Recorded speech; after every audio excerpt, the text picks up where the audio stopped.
after the Independent National Electoral Commission declared the March the 18th polls in Kebbi State as inconclusive due to overvoting and violence in many polling units across the state, a rerun fixed for the 15th of April. Now, after polling 409,225 votes, Nasir Idris of the All Progressives Congress was declared winner of the supplementary election to beat his closest rival, Bande Aminu of the People's Democratic Party, who scored 360,940 votes. The result was announced by the returning officer in the state, Yusuf Saidu. Well, we have joining us in the studio to discuss the outcome of Kebbi election, an election observer, Nelson Ekujumi. All right, and we will have another guest joining us much later, but let's begin with you, Nelson. Good morning. Thank you for joining us on TVC Breakfast. Now, what's your assessment of how INEC conducted the election in Kebbi State? Leading up, we saw what happened March the 18th, and we now saw what happened in April the 16th. What would you say changed with INEC's conduct? Well, thank you very much. Observing that election through observers as well as media reports, one got to find out that the turnout was huge, the turnout was large. And for this one? For this one, yeah. Just like in the previous one that had to be rescheduled for Saturday because of violence and overvoting that resulted in cancellation of so many polling units. From the reports gathered, there were lots of presence of security operatives on ground. And that, it went a long way to minimize the issue of security threats. So by and large, I saw a huge number of women, and young men and, young girls coming out to cast their vote. And for me, it was heartwarming that people could access the polling stations without molestations, without reports of violence, that characterized the previous election. That was on March 18th. Yeah. So by and large, I think INEC has done very well with regards to this election, because at every election, the duty of INEC is to come to the polling station, put their materials and men on ground, and expect the voters to come and do their job. And the responsibility of the security agencies is to provide security. INEC does not have any role other than that. INEC will not be the ones to provide security, for voters. That is the responsibility of the security agencies. So by and large, INEC has done well, and we must commend the security agencies for the role they played in these rerun elections. We've seen that their presence was very, very visible in most of the polling stations that we watched. Right. Now, the level of perhaps violence that characterized what we saw initially in the state, tension here and there, even afterwards, that was not seemingly the same narrative we saw with what happened on the 16th. One would wonder, perhaps there were lessons that were learned from the 18th of March to that, trickled down to a lot of persons in the state, talking about voters now, who turned out to say, you know what, let's focus on, concluding this election once and for all. Absolutely, yes. Lessons must have been learned, because one of the biggest game changer for the 2023 general elections was the introduction of the beavers. I think some of the gladiators, some of the desperados, if you permit me to use that word, recognizing that if you circumvent the process, there's a tool that will give you out. And that was exactly what the beavers machine has come to do, whereby even right at the polling stations, where the number of accredited voters is less than the number of ballot papers cast, it shows clearly that malpractice has taken place, because you expect that the number of accredited voters should be in sync with the number of ballot papers casted by voters. So if such malpractice is allowed to go unchecked at the polling station, there's a gate, there's an order waiting for you at the World Collation Center, where results are cancelled. Because when results are being collated at the state collation, at the various level of collation, there's always a check on the system, such that where those discrepancies are observed, the duty of the returning officer there is to cancel the election. And that is why when the local government returning officer gets to the state collation officer and he or she is given an account of votes in his local government, he is also expected to inform that so-so number of polling units were cancelled. And it is not alone for you to say so-so number of polling units were cancelled. You are also expected to give reasons why it for was the cancellations. Yes. So I think some of the desperados, some of the gladiators, realizing the futility of their actions on March 18th, and also because of the presence of the security agencies on ground. Because don't forget, I'm not too optimistic that we won't have some people who will just be determined that, look, this process will not see the light of the day. It is not impossible that we have such characters. But seeing the presence of security agencies fully on ground, because I saw the presence of military personnel on ground, fully armed, close to the polling station. So that could also have, deter them that, look, this place is not for play. These people are here for business. And we even had a report in one of the states where the reports from the media was that a ballot box snatcher was shot. Yes. So that tells you clearly that, the security are not there, to joke with the sanctity Kebbi, with the sanctity of the ballot, the balloting process. So for me, I think those are some of the reasons. In fact, I think 3 persons were caught with cloned PVCs, about 71 cloned PVCs in Kebbi State as well. Yes, but even if you have a cloned PVC, automatically it translates to nothing, because the beavers, will reject. And don't forget, I think we must educate our viewers. The beavers machine is configured to a particular polling station. Beavers machine for polling station 001 cannot be taken to polling station 002. It won't work. It won't work. Because all the details of voters, registered voters in polling station 001 is configured on the beavers. It will only see and identify those on polling unit 001. So if you take it from polling unit 001 to polling unit 009, you are wasting your time. So those are the innovations that INEC has brought into the system. And, it saddens me when I see people, because of their own political bias, because, what has happened to their candidate, their interest politically, try to run down the institution. I think we must all come out and, state it very clearly that, look, where we have done well, we give ourselves a pat on the back and tell ourselves that we can do better. And where we have faltered, it's for us to look back and admit that, look, there were errors here, but we can make amends. So for me, the election was good. Now, for our reporter, he said that there was not much contestation from party agents when the results were being declared or read at the collation centers. That's quite an interesting development, too. Absolutely. It tells you clearly that all the parties' agents who were present there, who had reports from their agents, because like I've said here severally, the collation process has about 4 stages. Yeah. And at every stage, party agents are involved with the security agencies. And for every result from the polling station, that's the first level, party agents countersign result sheets.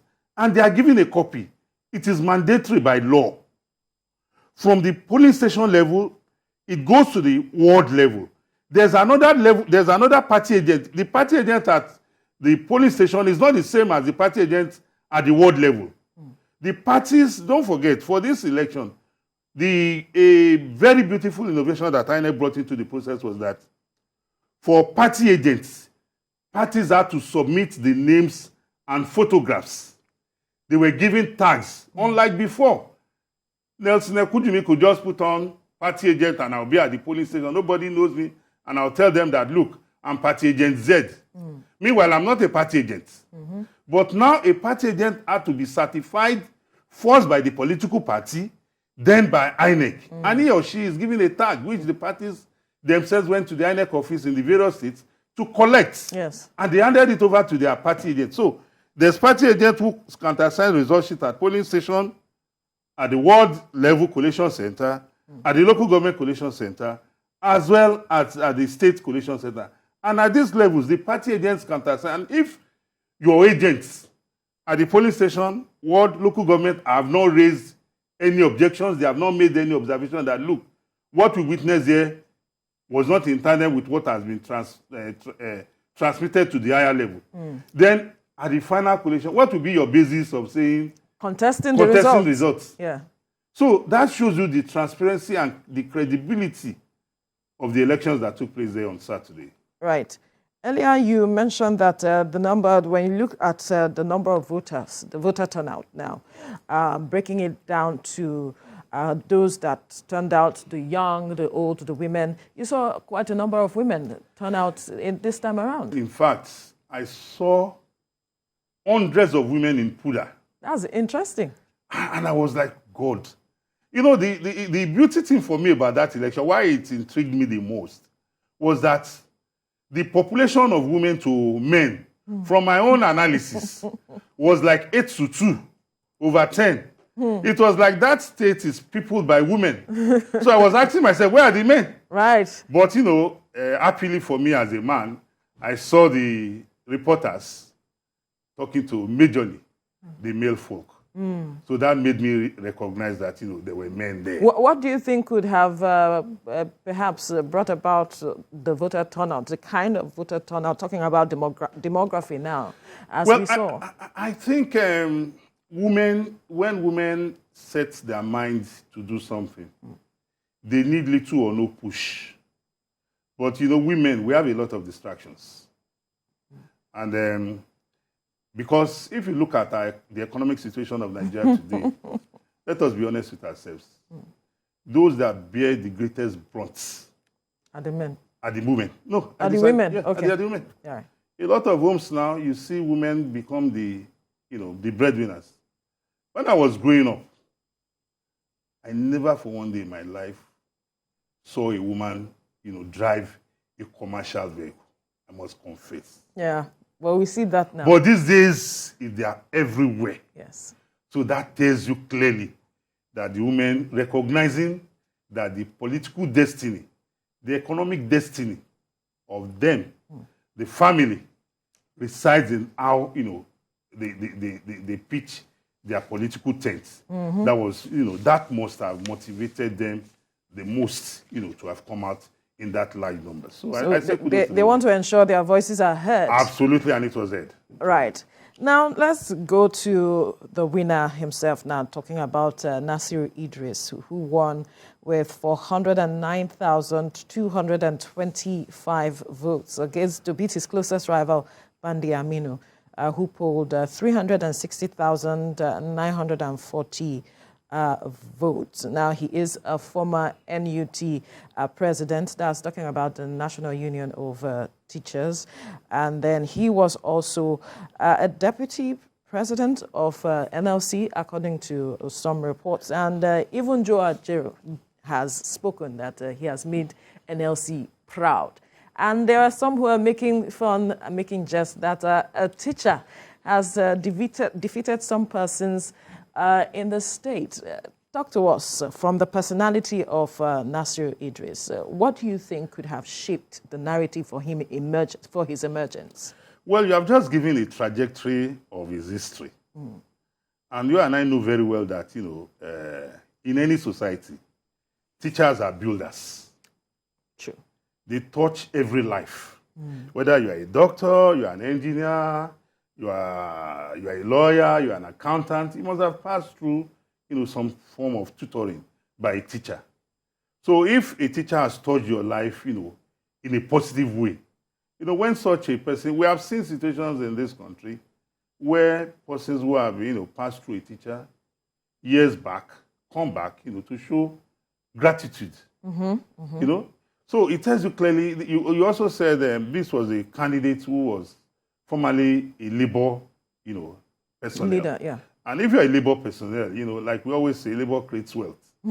So it means that, a lot of workers in that state must have been in sync with his candidature. And, with other, I watched his acceptance speech. Yes. And I was thrilled by the fact that despite winning, he made the allusion that it is only the Almighty God that gives victory. And for me, that was the most important, statement I took from his speech, that God gives power to whomever he decides, how and when. Yes. That this victory is not my victory. It's a victory from God.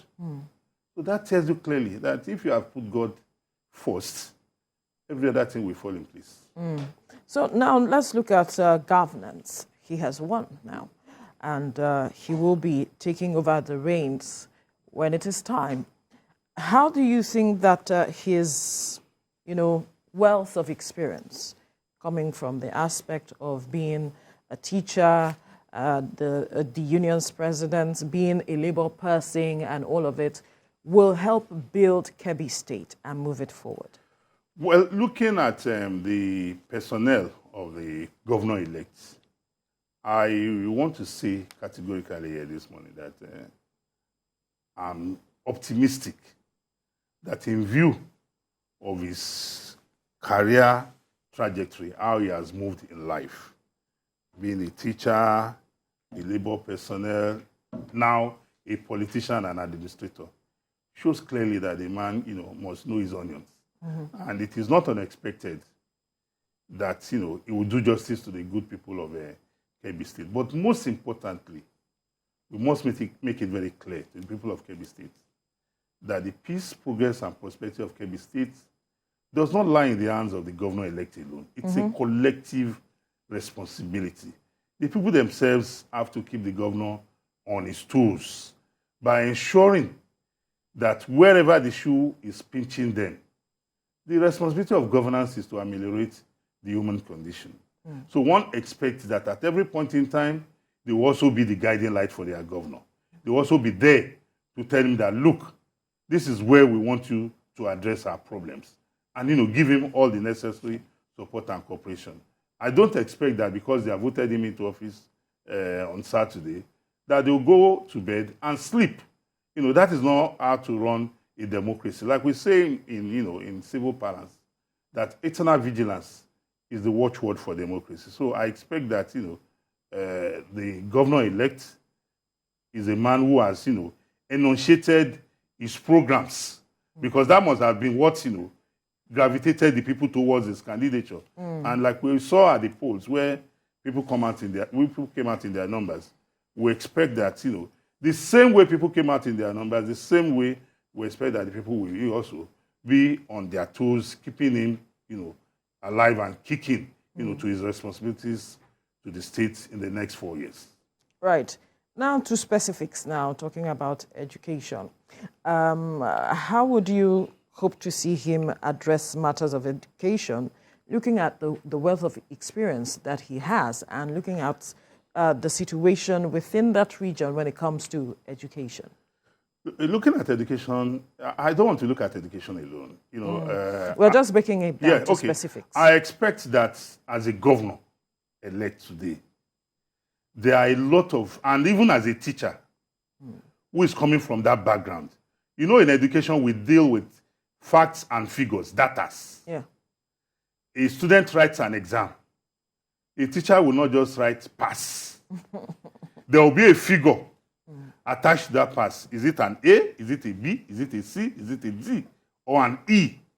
So I expect that based on his wealth of experience, that he's going to avail himself with a lot of data by both local and international organizations on the educational status of the states. Is it in terms of the school enrollment at the primary, at the secondary, and at the tertiary level? In terms of teachers, welfare? In terms of teacher to student ratio? In terms of how many public schools do we have? In terms of facilities? Then I'm sure he knows that the right thing to do is to address those specific problems, to ensure that the educational standard of the state is uplifted, and that will translate also to economic prosperity for the state.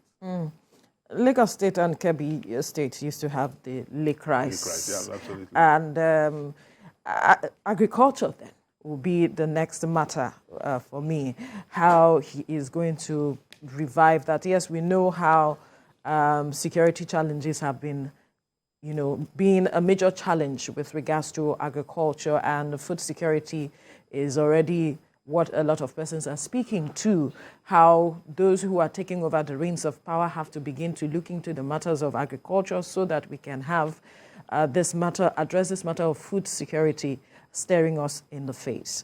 I wonder what you see him doing with regards to that.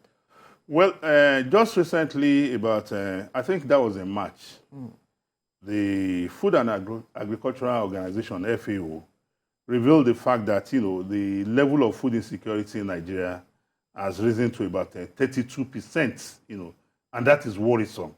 You also recognize that the last flood in 2022 in August, affected, our agricultural system, tremendously, and it must have undermined our ability to produce. So looking at Kebbi State is an agricultural state.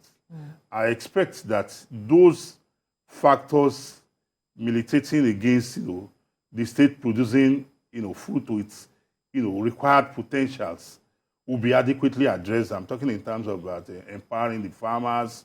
I'm talking in terms of, providing credit facilities, providing improved, agricultural research, into the system, as well as the issue of security. Because a lot of times people have talked about security as though security is the responsibility of the federal government. And, I beg to disagree. At every point in time, we have had that discussion. That the local government, because the local government is a tier of government recognized by the Constitution. And the Constitution makes it very clear that the primary responsibility of any government is the security of life and property. So whether at the local government level or at the state government level, the chief executive officer or at the federal government level, the chief executive officer at every level has a responsibility to the security of life and property. So security being an issue that, that has threatened, the agricultural sector in the state, as well as the peaceful coexistence of the citizens, needs to be adequately prioritized in order to ensure that, our farmers can go to the farm, our young men and women can be, we can have, a lot of investments in agriculture that will keep our young men and women very busy, take them away from crime, make them, labor creates wealth. That you are a farmer does not mean you cannot ride the best of cars. Does not mean you cannot build a house. What's the essence of you laboring? So I expect that those factors that are militating against the state achieving its potentials in terms of food sufficiency, will be adequately addressed.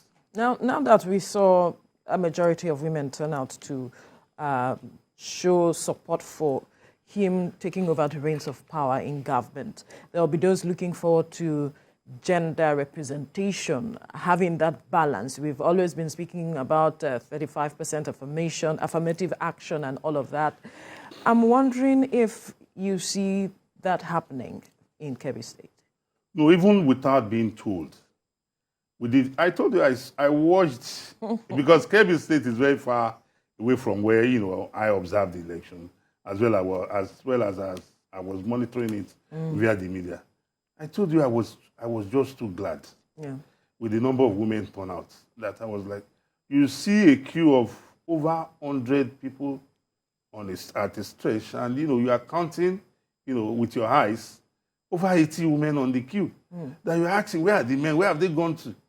Or is it that the men have decided that, okay, like we always say, we say women first, we are gender sensitive. So looking at the turnout for the elections alone, one doesn't need to be told that it is important for the governor-elect and his administration to ensure that the women are given their pride of place, because they are the ones that wear the shoe and they know where it pinches most. Yes. So like we say, the story is better told by those who are affected by it directly. As a man here, it will be inappropriate for me to be discussing feminine issues because I'm not wearing the shoes. I'm not qualified. Of course, we are hoping to see that he will address matters that affect the women folk when it also comes to a matter of healthcare, which also affects their mother and child, and the death rate and all of that, addressing those issues. Now, he also has represented labor at some point. So the welfare of workers in the state should be priority on his list as well. Absolutely, you know, because of his background and being conversant with what labor has always clamored for, you know, transparency and accountability in governance, you know, democratization of the, you know, of the governing space. One expects that the governor-elect, you know, will not forget his roots, you know, you know, it gladdens my heart that, you know, the labor body has come out to congratulate him as one of their own. I'm expecting that, you know, the state in the next 4 years will have a robust collaboration, you know, and a working relationship with the labor unions, such that, you know, those areas that could engender, you know, creating more jobs, you know, creating wealth, you know, will be harnessed to the fullest. However, the PDP is saying that they are going to challenge the outcome of this election in Kebbi State. I wonder what you'd say to them. Well, for me, it's a fulfillment of their rights as enshrined in the Electoral Act, because the Electoral Act makes it very clear, and even the Constitution, that where you are dissatisfied, the most appropriate thing for you to do is to go to the court. To go to the court to seek redress. Well, you know, when people, I've seen situations, people try to, you know, run down our judiciary. And this is the same country that even a candidate who was cheated within the internal primaries of a political party was declared the winner by the courts. Because even as a political party, when you conduct your affairs must, the conduct of your affairs must be in consonance with the laws of the land. True. Where it violates the laws of the land, the courts will do justice. And why we had such scenarios was because candidates who were dissatisfied with what happened even within the party went to court and they got justice. So when people try to say somebody is going to court, I say, oh, well and good. It's better to go to court than to go to the streets and, you know, cause a state of anarchy. Absolutely. That should be condemned. So I congratulate those who are going to court. I expect them that, you know, they will avail the court with the facts, because the court, like I always say, is not an Owambe party.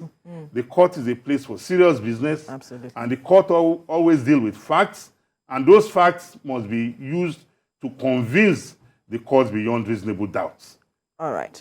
We'll leave the conversation here now. Nelson Ekwujumi, thank you so much for having this conversation with me, talking about reviewing the election in Kebbi State. Thank you very much for having me.